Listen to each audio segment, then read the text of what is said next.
ಸರ್ವೋಚ್ಚ ನ್ಯಾಯಾಲಯದ ಒಂದು ಆದೇಶ ಅಂದ್ರೆ Prabir ಬುರ್ಕಯಸ್ತ versus state of Delhi ಈ ಪ್ರಕರಣದಲ್ಲಿ ಇದು ಒಂದು ಭಯೋತ್ಪಾದನೆಗೆ ಸಂಬಂಧಪಟ್ಟ ಪ್ರಕರಣ ಆಗಿರ್ತದೆ.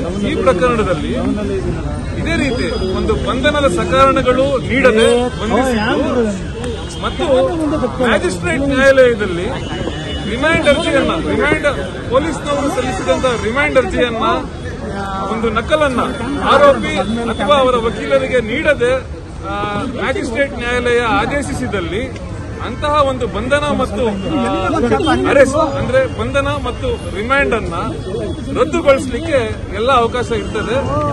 ಈಗ ಈ ಒಂದು ರಿಟ್ ಅರ್ಜಿ ಪುರಸ್ಕೃತ ಆದಲ್ಲಿ ಆರೋಪಿಗಳನ್ನ ಬಂಧನ ಮುಕ್ತ ಆಗುವ ಎಲ್ಲ ಸಾಧ್ಯತೆ ಇರ್ತದೆ. ಹಾಗೂ ಈ ಎಂಟನೇ ಆರೋಪಿಯ ಒಂದು ರಿಟ್ ಅರ್ಜಿ ಪುರಸ್ಕೃತ ಆದಲ್ಲಿ ಎಲ್ಲ ಆರೋಪಿಗಳಿಗೂ ಅದರ ಒಂದು ಫಲ ದೊರಕುವ ಸಾಧ್ಯತೆ ಇರ್ತದೆ. ಇವತ್ತು ಈಗ ನೀವು ದರ್ಶನ್ ಪರ ನೀವು ಲಾಸ್ಟ್ ಟೈಮ್ ಹೊಲಿಸಿದ್ರಿ. ಹೌದು, ಅಲ್ಲ ನನಗಿರೋ ಮಾಹಿತಿ ಈಗ ಹಿರಿಯ ವಕೀಲರಾದ ಕೂಡ ಈ ಒಂದು ಪ್ರಕರಣದಲ್ಲಿ ನಮ್ಮೊಟ್ಟಿಗೆ ಕೆಲಸ ಮಾಡೋರಿದ್ದಾರೆ. ಅವರ ಮಾರ್ಗದರ್ಶನದಲ್ಲೂ ಕೂಡ ಕೆಲಸ ಆಗ್ತದೆ. ಕಳೆದ ಬಾರಿ 5 ವಿಟ್ನೆಸ್ ಇತ್ತು ಅಂತ ಹೇಳಿದ್ರು, ಈ ಬಾರಿ ಅಂದ್ರೆ ಅಲ್ಲ ಈಗ ಆ ಸುದ್ದಿ ಏನು ಬಂದಿಲ್ಲ. 5 ವಿಟ್ನೆಸ್ ನನ್ನ ಸಹಪಾಠಿಗಳು 14 ದಿನಗಳ ಕಾಲ ನೋಡಿ. 14 ದಿನ ಅನ್ನೋದು ಕಾನೂನಿನನ್ವಯ 14 ದಿನಗಳಿಗಿಂತ ಹೆಚ್ಚು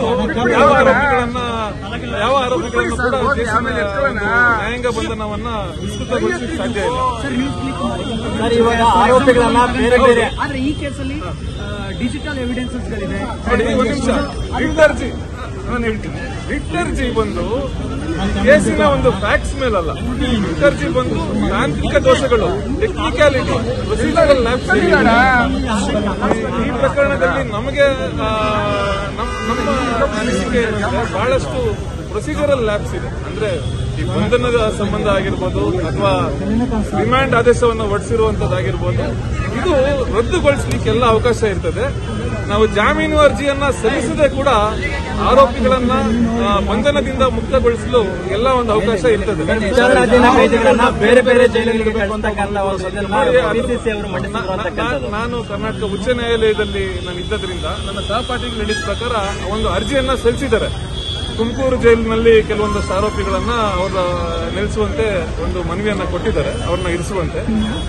ಅದಕ್ಕೆ ಸೋಮವಾರ ನ್ಯಾಯಾಧೀಶರು ಆ ನಿಟ್ಟಿನಲ್ಲಿ ವಿಚಾರಣೆ ನಡೆಸೋರಿದ್ದಾರೆ ಅಂತ ಮಾಹಿತಿ ಇದೆ. ಜಾಮೀನು ಅರ್ಜಿಯನ್ನ ಸತ್ರ ನ್ಯಾಯಾಲಯದಲ್ಲಿ ಸಲ್ಲಿಸತಕ್ಕದ್ದು. ಈಗ ಮೊದಲು ಅಂತಿಮ ರಿಮೈಂಡ್ ಅರ್ಜಿಯನ್ನು ಸ್ವೀಕರಿಸಿ ನಂತರ ಜಾಮೀನು ಅರ್ಜಿಯನ್ನ ನಾವು ಹಾಕಬೇಕು.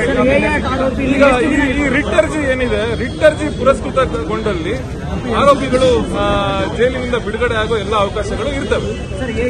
ಅದು ಮಾನ್ಯ ಕರ್ನಾಟಕ ಉಚ್ಚ ನ್ಯಾಯಾಲಯದ ಒಂದು ವಿವೇಚನೆಗೆ ಬಿಟ್ಟದ್ದು.